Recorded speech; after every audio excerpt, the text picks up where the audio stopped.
दुश्मनी में घिरी मोहब्बत का यही अंजाम होना था। अंजाम का सोच के ना बड़ों ने दुश्मनी की, ना हमने मोहब्बत।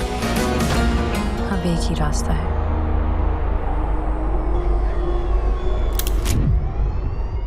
अपनी ऑडियंस को ना कंफ्यूज नहीं करना चाहती कि एक वक्त में वो उस किरदार को भी देख रहे हैं, फिर वो दूसरे किरदार को भी देख रहे हैं, तो लोग कंफ्यूज हो जाते हैं। तो मैं ऑडियंस को कंफ्यूज नहीं करना चाहती, क्योंकि जब आप कहानी देखेंगे तो आपको समझ आएगा कि शेर किसी इंसान के ऊपर नहीं है। शेर एक कहानी को वो किया गया है कि वो शेर, आप समझ लें कि कहानी अपने अंदर एक शेर है। मैं इतनी कोई फेमिनिस्ट हूँ नहीं।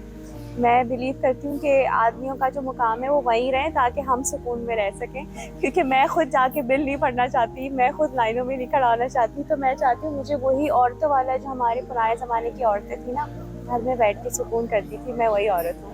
एक इंटरेस्टिंग बात मैं बताती हूँ कि मेरे और दानिश तैमूर के बहुत सारे फ़ैन पेजेस बने हुए थे। लोगों ने इमेजिनरी कपल बना लिया था कि ये दोनों हमें बहुत पसंद है साथ में, तो लोग इतना मुझे देखना चाहते थे दानिश तैमूर के साथ।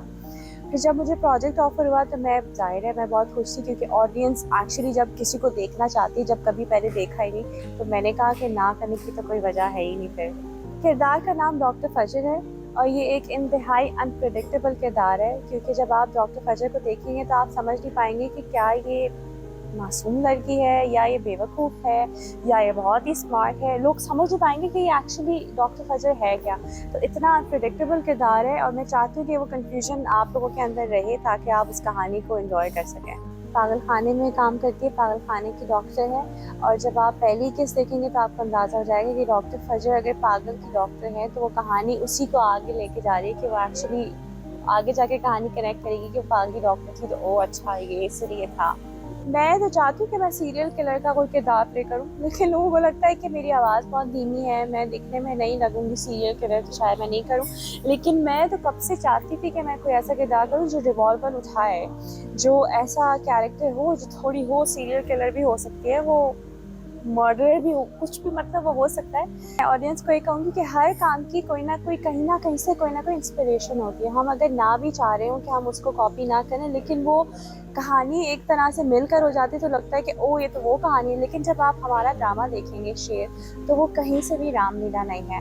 मुझे तो पता ही नहीं था कि पहली बार ब्लॉक हो गया है, मुझे फलक ने स्क्रीनशॉट भेजा तुम्हारा ब्लॉक हो गया है। तो मुझे इतना फ़र्क नहीं पड़ा। मुझे अफसोस इस बात का होता है कि हमारे बहुत से चाहने वाले हैं जो वहाँ मौजूद हैं, जिसमें उनका कोई कसूर नहीं है। जैसे हम यहाँ से बहुत लोगों को पसंद करते हैं, हम शाहरुख खान के बहुत बड़े फ़ैन हैं, हम सलमान खान के फ़ैन हैं, तो अगर हम उन्हें ना देख पाएँ तो हमारे लिए बड़ी अफसोस की बात होती है। इसी तरह उनके लिए भी अफसोस की बात है कि वो हमें नहीं देख पाएंगे, बिकॉज़ हमारी ड्रामा इंडस्ट्री जो है बड़ी कमाल है, मुझे लगता है बहुत अच्छे ड्रामे बन रहे हैं। तो और इससे ज़्यादा मैं क्या ही कह सकती हूँ इस बारे में। मेरे ख्याल से फ़नकार जो हैं वो ऑलरेडी बहुत कुछ कर रहे थे, बिकॉज़ वहाँ के फ़नकार भी और यहाँ के फ़नकार की आपस में बहुत दोस्ती हैं, हम आपस में बहुत अच्छे दोस्त हैं। लेकिन ऊपर के जो मामलात हैं वो सही नहीं है, तो इसकी वजह से मुझे लगता है हमारे हाथ में कुछ भी नहीं है। हम जितनी भी कोशिश कर लें हम कुछ नहीं कर सकते। मुझे कोई शौक़ नहीं है बड़ी स्क्रीन का, मुझे छोटी स्क्रीन का शौक़ है।